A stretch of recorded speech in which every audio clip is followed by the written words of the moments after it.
I know you have some pet peeves. Everyone does. Mine include the guy in front of me on the airplane who reclines his seat right onto my laptop, the phrase, "everything happens for a reason," and glitter. Whether it arrives on clothes or holiday cards or presents, it always ends up all over me. I'm pretty sure that in all of human history, no one has ever benefited from glitter. If a giant meteor destroyed the Earth, when the cockroaches died, the glitter would still be floating around. In my work life, my biggest pet peeve is management fads. They're the glitter of the working world, sparkly and ubiquitous, but often useless and annoying. Sometimes they're way out of date, like the Myers-Briggs personality tool. Other times they're fresh but sorely lacking in evidence, like using brain games for hiring. But fads don't just bug me because they're unhelpful. They can be actively harmful. Take the idea that you have a learning style.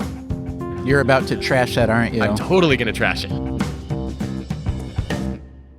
I'm Adam Grant, and this is WorkLife, my podcast with Ted, sponsored by Accenture, Bonobos, Hilton, and JP Morgan Chase.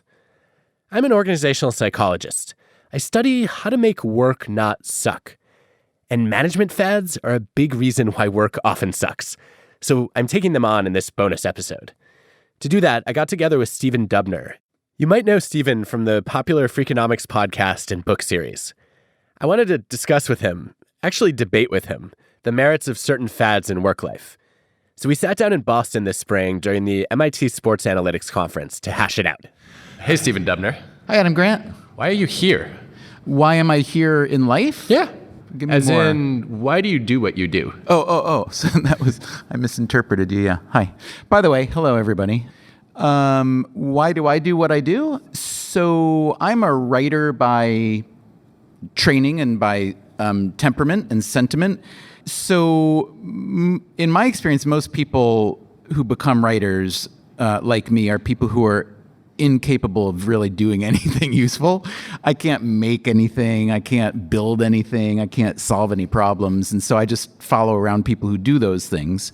So I want to do some myth busting, Okay. But maybe also a little bit of fad busting. So one of these that drives me crazy is open plan offices. Right. Basic idea is pretty simple, right? We want people to have more creative collisions. We want people to interact more. And then Ethan Bernstein just ran this experiment where a company went from cubicles to open plan.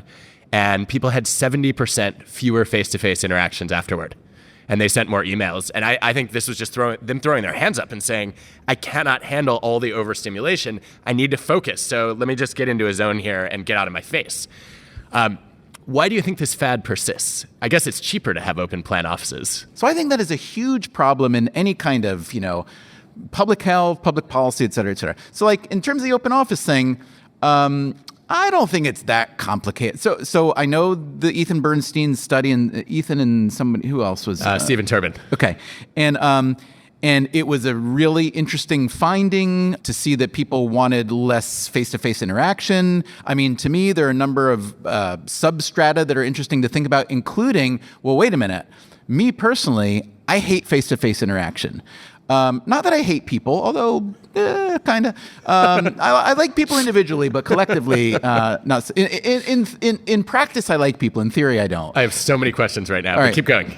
But in terms of like why it persists, I actually do think that if you care about creating an office environment that works the best for the most people most of the time, it's not that hard. And I think a lot of modern office design is doing it now, which is basically some kind of hybrid model. Yeah. I work mostly on my own about 94% of the time. And then the 6% I go in with my awesome crew and I kind of love it. I mean, so a couple things. One, I think what you just said also goes to another Ethan study, which is that if you're working solo, you have more great ideas, but fewer good ideas. And you get the opposite if you're brainstorming in a group, but you can get the best of both worlds with intermittent collaboration. Interesting, yeah. That's kind of obvious, right? Like, of course, there are times when we need to be alone. There are times when we need to be in a team.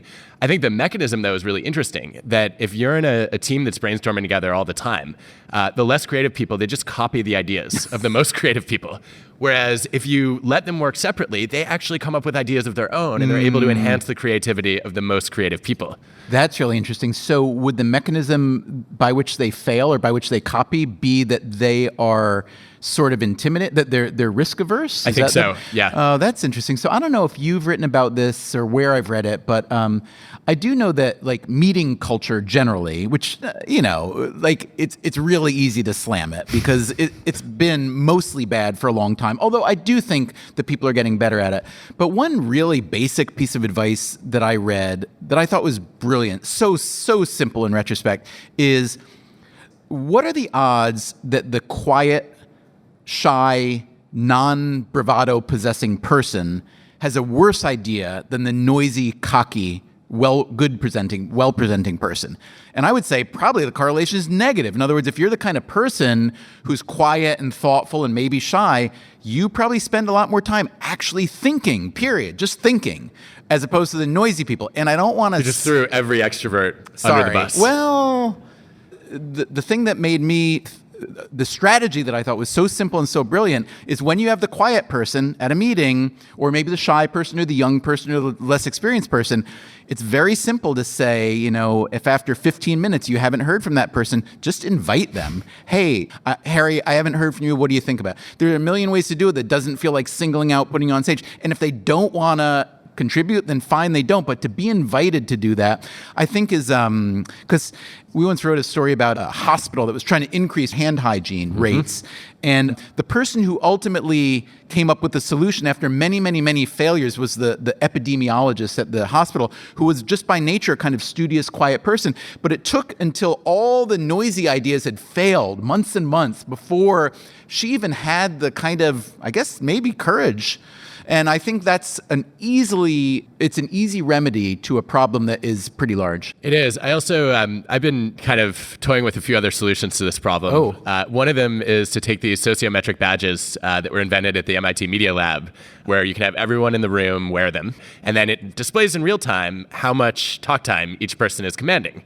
And you pretty quickly see like, wow, I'm the idiot who's dominating the conversation. I also, when I have groups brainstorm, I don't let people present their own ideas. I at least want to decouple, okay, who generated the idea and then, who's selling it. And my hope is then if there's a really good presenter, every once in a while, a good idea will randomly land in their hands and they get to pitch it. That's a really neat idea. We know there's zero, if not negative correlation between the quality of your ideas and the quality of your pitching. I think there's a puzzle though for most of us who try to do creative work, which is we're pretty bad at judging our own ideas. I have a former student, Justin Berg, who just finished some really interesting research where he shows that if you were to take all your ideas, let's say you've got 20 ideas for your next book, and you rank them from favorite to least favorite, your favorite idea is not your most promising. Apparently, you're too in love with it to see the flaws. It's your second favorite idea, where you have a little bit more distance from it, you can see it more objectively, you recognize what's wrong with it, but you also have enough passion for it to want to fix it. And so I'm getting afraid that people are going to start gaming this system and say, wait, so if I just take my favorite idea and rank it second, then I'm good. So don't do that, right? But how do you think about getting better at that calibration task and knowing when the idea you love is actually not that good? Yeah, it's a really good question and hard. So I have a weekly show. There are a lot of things good and bad about that. Bad is that you need a good idea every week, and therefore you're more likely to put up with an idea that really isn't that good. What's good is it is a deadline and it is an incentive to constantly work really hard to come up with good ideas. And so I'd say that for every idea that we end up doing, there were probably 10 to 20 that got into some stage of thinking about and were abandoned as being bad.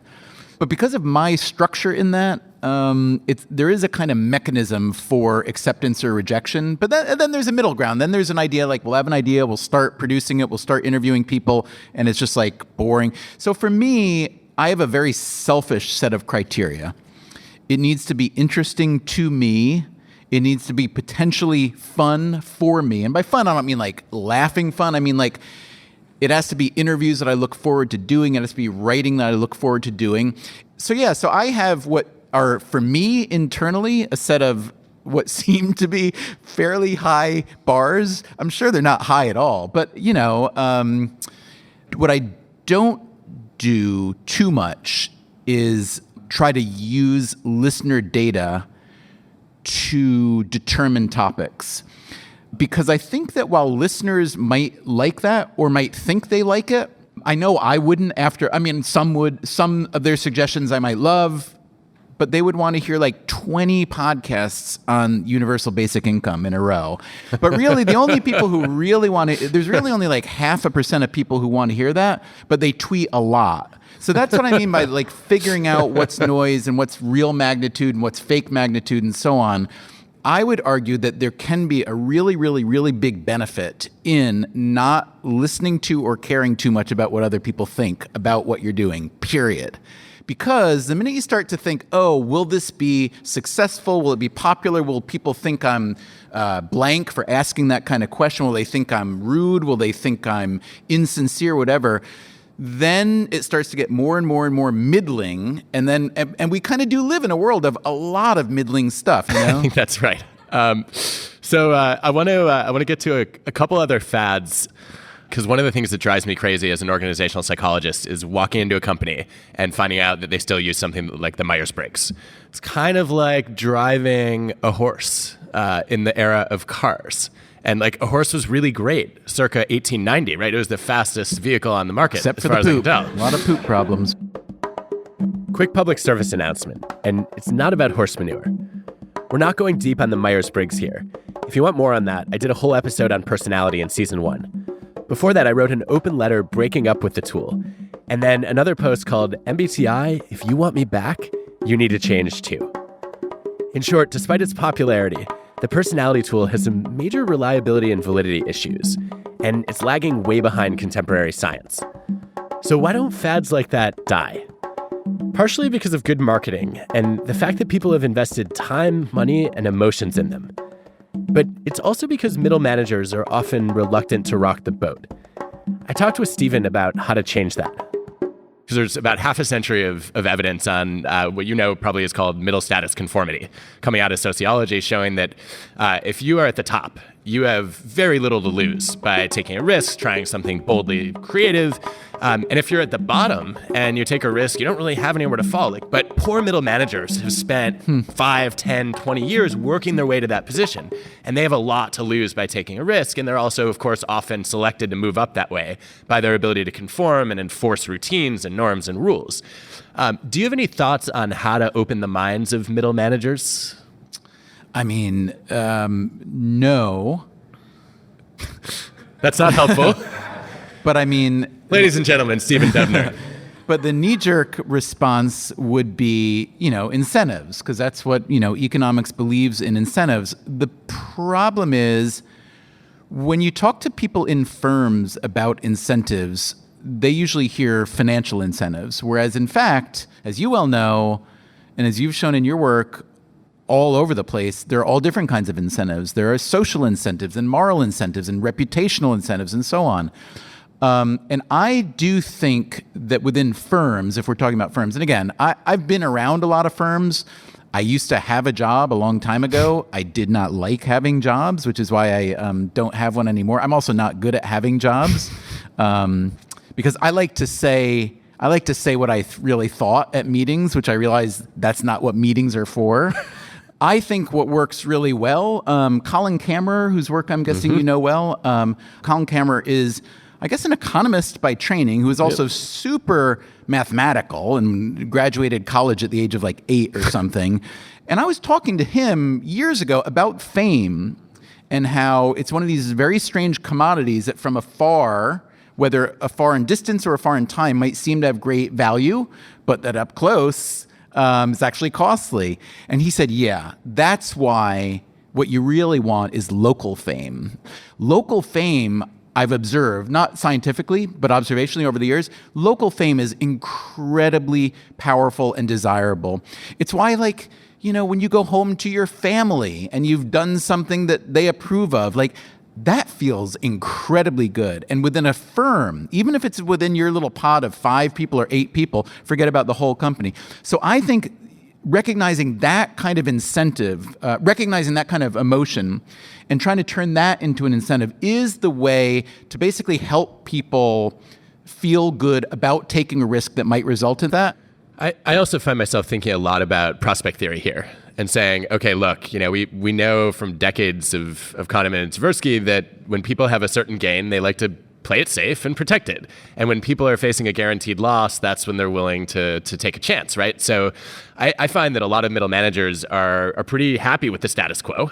And so trying to sell them on the benefits of a new practice or of walking away from an old fad, they're like, well, no, I kind of like things the way they are.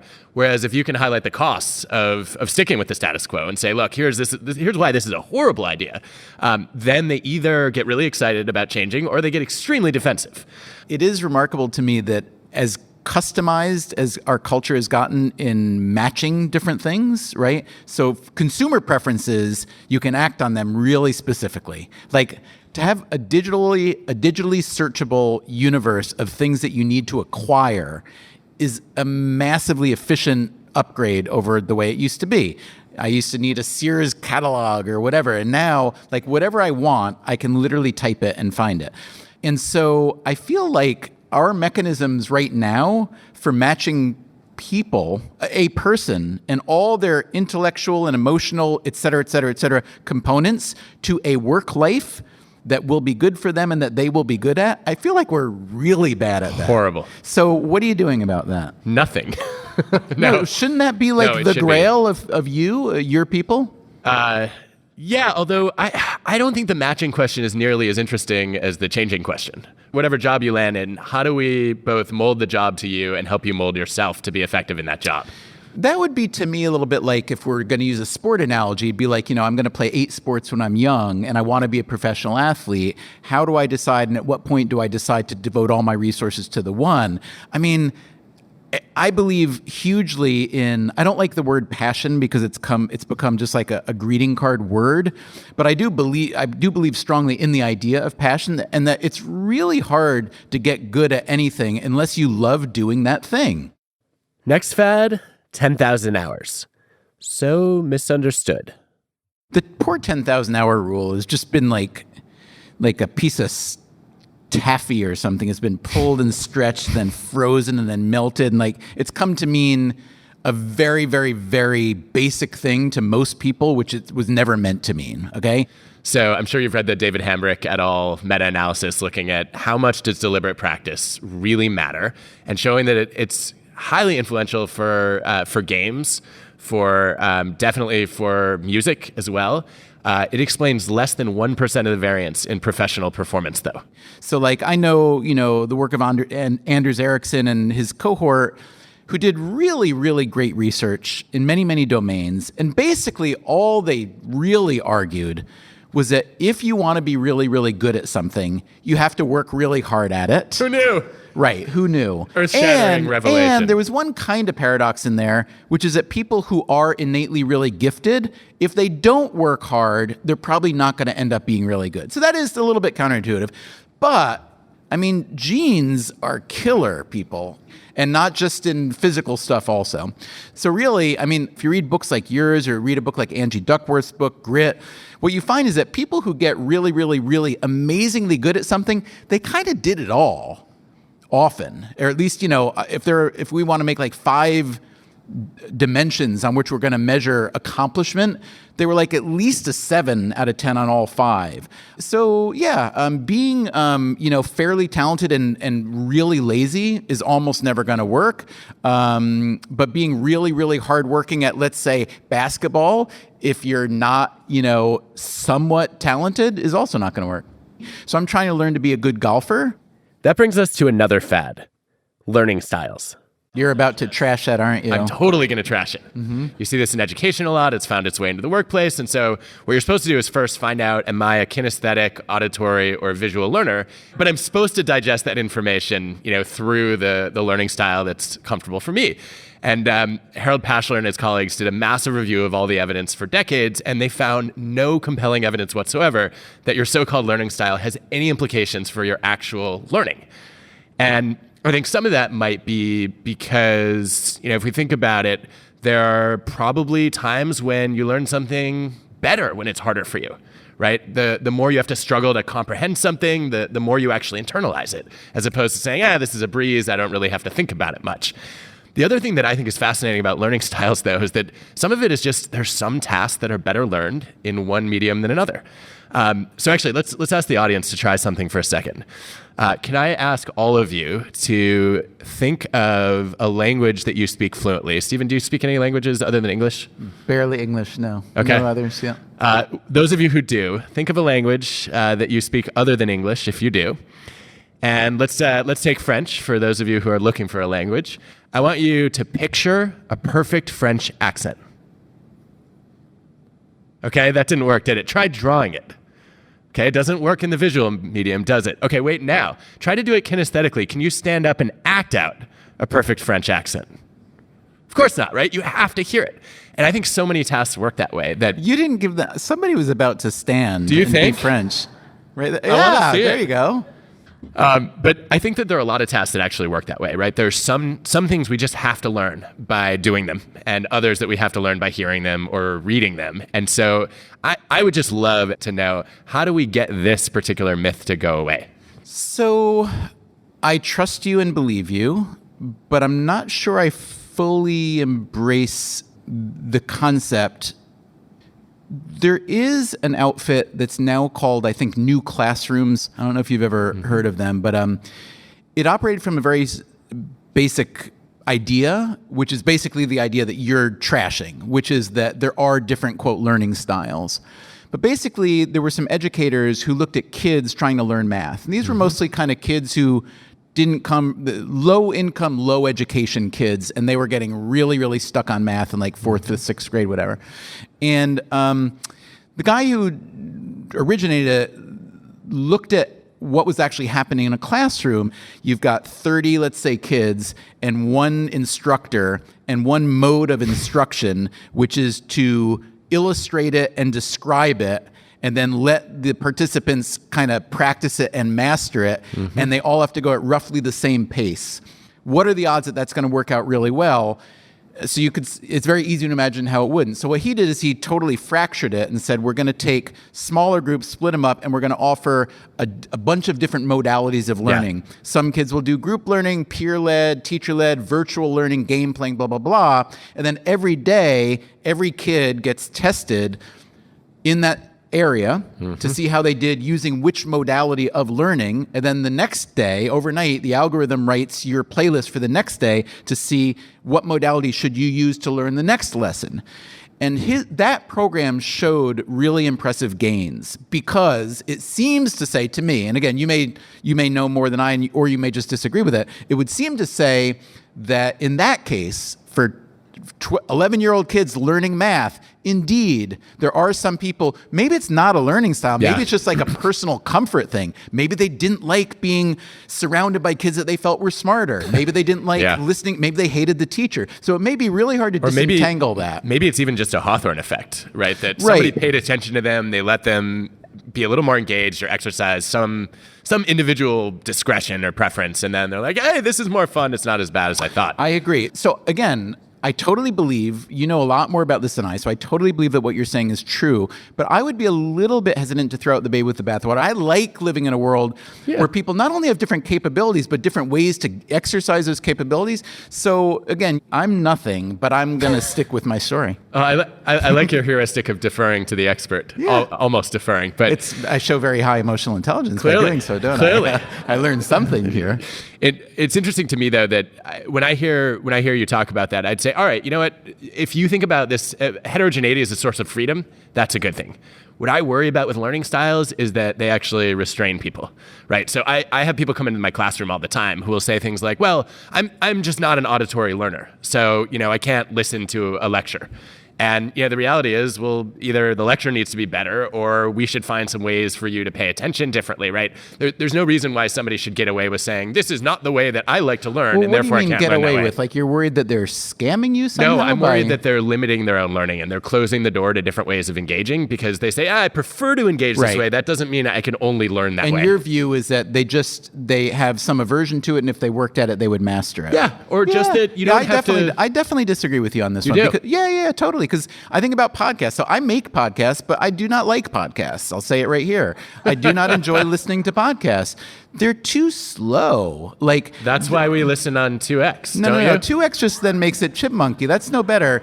What I mean by it is the amount of, for me, useful and or entertaining and or chuckle producing information that they deliver per second is really low for me. I'm just saying. I think you're listening to the wrong podcast, Stephen. Well, yeah, no, I've tried a few. So anyway, no, and I realize some of them are awesome, but I love reading the transcripts of those same podcasts that I wouldn't want to listen to. Why? Because I can read a lot faster and I can skim and scan. So are you telling me that I should just like get with the program and learn to listen slowly and be bored? No, definitely not. Right. What I'm telling you is, though, that your learning actually might not be better in that reading and skimming that you're doing. You might enjoy it more, right? But you're not necessarily getting more out of it. I'd also say that what I've learned to love about listening to podcasts is I can listen when I'm at the dentist or when I'm taking out the garbage. I just love being able to learn and listen without having a screen. Okay, so I go back to the source. I make it a point to not go to the dentist. I don't take out my own garbage. So I really feel like I'm solving your problems for you here by Mission different accomplished. One more thing before we wrap. Since you're trying to master golf, I have a very strong feeling that golf is not a sport; it's a game. And my rule is that if you can be drunk and still play it well, it's not a sport. And so golf belongs in the category with billiards and darts and poker. Agree or disagree? A lot of people like to have the sport versus game argument. It's been going on in my circles for many years, and it includes NASCAR and Formula One, and everybody has their view on it. I don't really care. I will tell you something of more probably importance than my opinion is that my co-author on Freakonomics stuff, Steve Levitt, wrote a really nice paper about poker that ended up being significant in a legal argument about whether it was a game of chance or a game of skill. So that's a different argument than whether it's a game or a sport. But poker, I think anybody who knows even a little bit of poker has to acknowledge that there's a fair amount of skill involved. So if you want to call golf a game as opposed to a sport, I'm totally fine with that. The one thing I will challenge you on is nobody plays it as well drinking. And I know that because almost everybody I play with except me does drink when doing it. And that's why I play with them, is because they're all better than me. But because I know they're going to be drinking, I know that by the time we get to the end, I will be better than them. So that's, I feel bad that you've spilled my strategy, but that's the only way I can beat people is to have them drink. Then my work here is done. Yeah, thank you. I Thanks, appreciate Stephen. it. This was fun. Thanks, everyone. Thank you.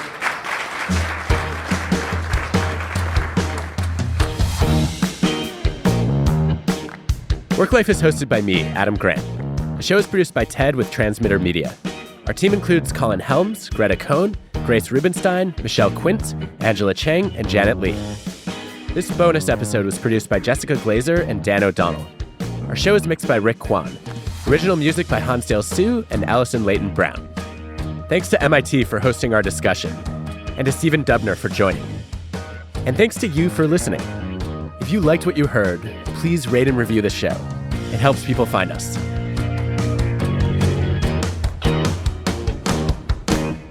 What is your take on emotional intelligence? I would argue that mine is relatively low. I don't know what to make of that, because if you said yours was high, I would say that's a sign that it's low. I knew you would say that, though.